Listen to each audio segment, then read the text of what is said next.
So this is the Icom 2300. This is my favorite radio that I've ever used. And I'll explain why. So this is only a 2-meter band mobile rig. There is no 70-centimeter band. But it is so easy to use. And that's its big selling point, is literally, here's what you got. I mean, everything's clear as day. You got your VFO mode, you got your memory mode, you could switch to your calling frequency mode, which I set to the US calling frequency of 14652. Yeah, you got several memory banks. It's all easy to get to. Changing repeaters is real easy. Really easy. See, it's just when you're driving, you can switch over real quick. Yeah, you got your function keys here. These are special function keys. You got function key here, so you can use the options in red here. And you got the DTMF is real easy. Just push that, type in your number, you're good to go. It automatically starts transmitting. You don't have to push down the mic as you push these down. It's all good. You can change settings from just even using the mic. You don't actually have to push the buttons on the radio. It's nice and handy, convenient. You got your squelch knob here, your volume knob here, your VFO and memory knob thing here. You got your bank button here, so you can switch to what bank you want. So I have 3 banks currently used. Bank A is just stuff I just scan, and yeah. So this bank right here, see how it's numbered? And if I go back to bank, whatever this is, I call it bank primary. Notice how they're not numbered no longer, because I'm only in that bank and it's only showing the frequencies or the memory channels of that specific bank. So I will go to bank A and show you kind of what I mean. And as you can see, yeah, these are just stuff to be scanned. So I'll go back to I call it bank primary, and yeah, all these repeaters that I use are all in here. But what if you want to set a new frequency? So you would go to a VFO mode by pushing this where it says V megahertz right here, VFO. That means VFO. And then the one right next to it is memory mode. And then you can push it again, and then it shows a calling frequency that you set. An hour. And then you push it again, that shows the weather. So if you want to set your frequency to a memory channel, you just select the frequency that you want. Let's say that. You go to set. You set the PL tone to be whatever you want, like that. Then you're going to get out of it. Then you are going to, it should, if you're on a frequency that's like, a repeater output, it should, because this radio follows the US band plan, automatically set the offset for you. Let me show you, for example. So let's say I go up the band, and you see the little negative here? Well, this is the output frequency of the repeater. But this negative right here, that means it's already set the negative offset for you. So when you transmit, it'll be negative 600 kilohertz lower. That's how that works. So if you want to set that tone that you set in the setting menu, you push tone right here, and boom.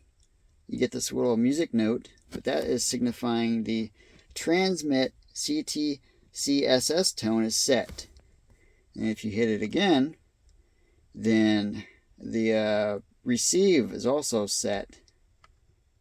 Or I believe it's that symbol right here. Yeah, it's that one. So for transmit and receive, tones are set with this symbol.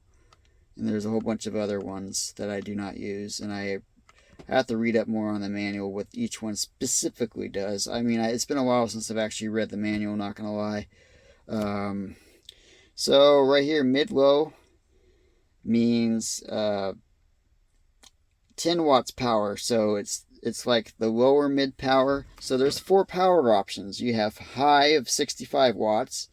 You have mid, which is 25 watts. And if you push the mid on the mic again, it will go down to 10 watts. And if you push low on the mic, it will go to 5 watts power. But you can also do it right here. Notice how it goes from low to high. So Money opens up the squelch. Or if you're on a repeater with an offset, it will listen in on the offset frequency. Watch. Notice how it was 600 kilohertz lower. So if you're talking on a repeater and you want to know if the person you are talking to can be talked over simplex, you would listen in with the Money option, and if you can hear them, you can get back on that repeater and say, hey, you want to talk over simplex, and then QSY over to that frequency, so you're not tying up that repeater any longer. Yeah, let's see what else I could show. So that's your repeater transmit tone, you know, the CTCSS tone. This is the one that you're transmitting out. So if you click it again, CT, right here, this is your received CTCSS tone. See how that symbol right here is that one speaker? Well, that's what that is. Notice if I go back, it shows the music note tone. That's your transmit. Yeah, that's the other, what is it? DTCS tone. Yeah. That's your offset. Leave that. Do not ever change that.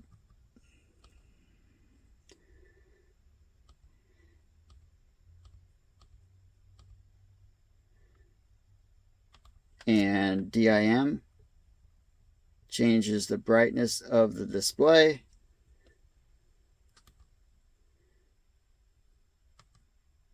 And you can change the color of the display to be either this like orange color, this yellow color, or this, I prefer the green color. And you can also change the contrast of the display. I prefer 1.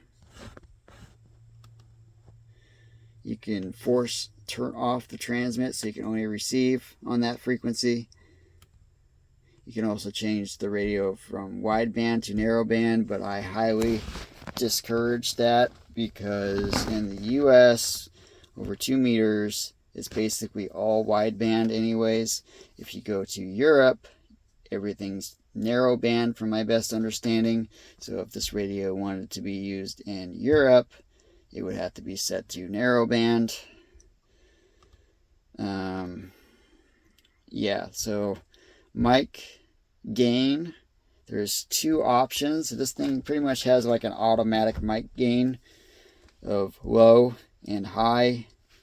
Yeah, high sounds almost like a power mic, like back in the CB days. It amplifies your voice like a lot. I don't prefer it because it can sometimes sound like your voice is being overdriven. So I always leave it on the default, which is low. So there is that. I think I showed all the features of the radio. So you can also change the volume and the squelch from the mic itself. See how I'm changing the volume from the mic.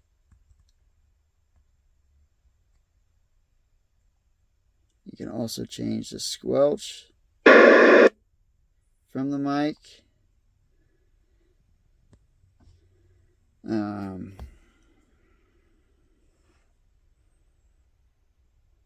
Yeah, there is no Vox mode, which is a good thing.